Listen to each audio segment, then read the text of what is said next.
This is what I've learned from my first 10,000 euros. I already talked about how I got from 0 to 1,000 euros in this episode here.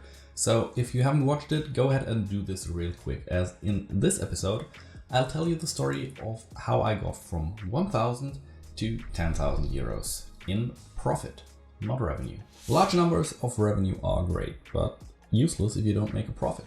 Imagine you do 20k in revenue but have associated costs of 21k. In the YouTube guru world, you just made 20k, wow! However, in the real world, you're more broke than before. And this is why we focus on profit instead of revenue in this episode. The story I'm about to tell you is as real as it gets, with real numbers, real timestamps, and real learnings.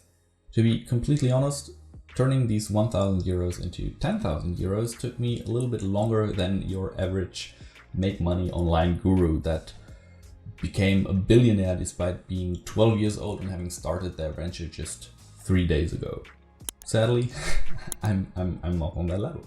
On a more serious note though, making money isn't easy and it requires a lot of hard work. Everyone who tells you otherwise will probably try to sell you a course. And with this in mind, here's my story. I ended the last episode in March of 2020, and this is where we will continue today. So, I'm still running my textile business, printing designs on t-shirts and hoodies for high school classes. And after graduating high school myself, I went directly to university studying business administration, which, contrary to popular belief, wasn't actually completely useless.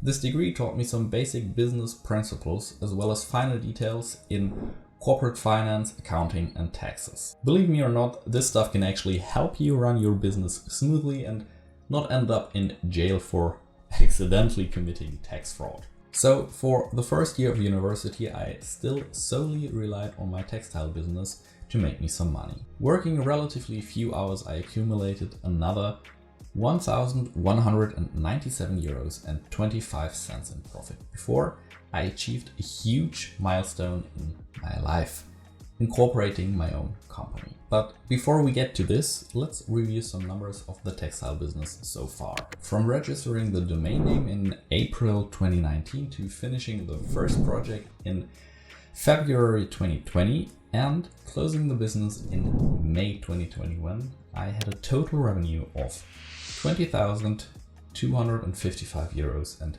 63 cents. However, this revenue came with total costs of 18,613 euros and 88 cents, which leads to a profit of 1,641 euros and 75 cents, or a profit margin of slightly more than 8%. Taking 1,000 euros from the money I already earned and pocketing the rest, I incorporated my company. This legal entity allowed me to no longer be personally liable, and I mean, it's cool, come on.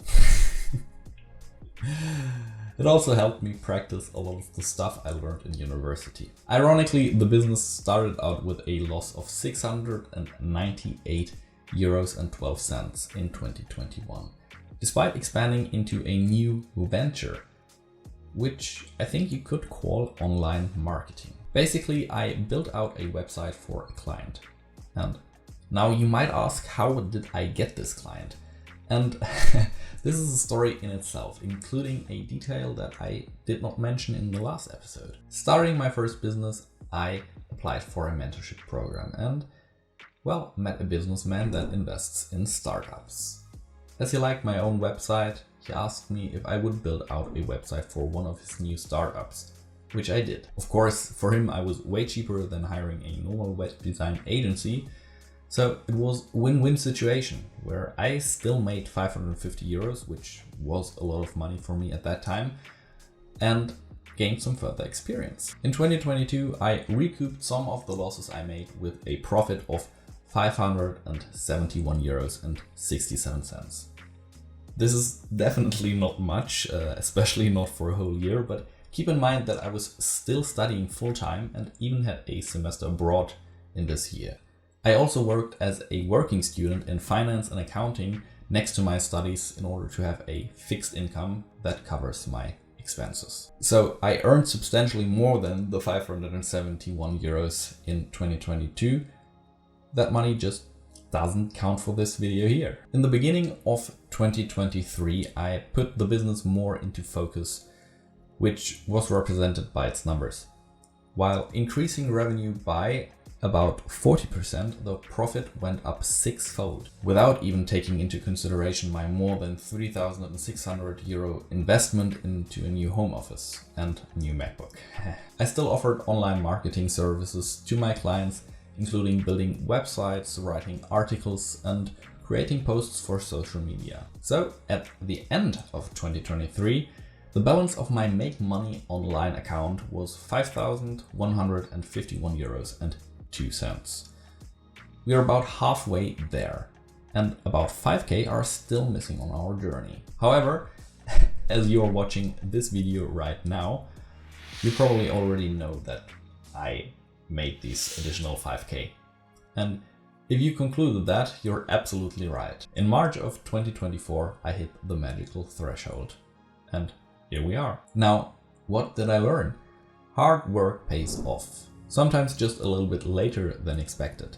It took me 7 whole years to get to my first 10k. Could this have been a lot sooner? Probably yes. Especially with the knowledge I have now. But the thing is, first, the project wasn't my #1 focus the whole time.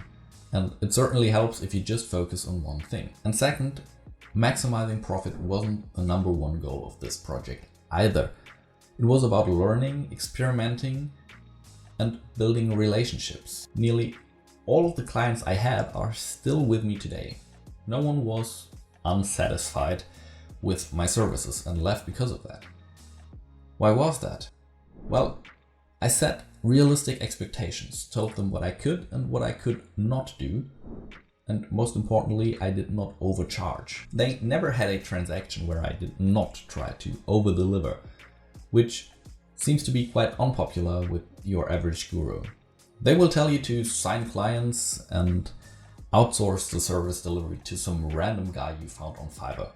Well, I don't think that this is a sustainable business model. Be sure to deliver the best service possible and don't charge a premium for services that you don't even know how to perform. Business requires trust, and building up trust with your clients takes time. Don't expect them to sign a monthly retainer from the very beginning on.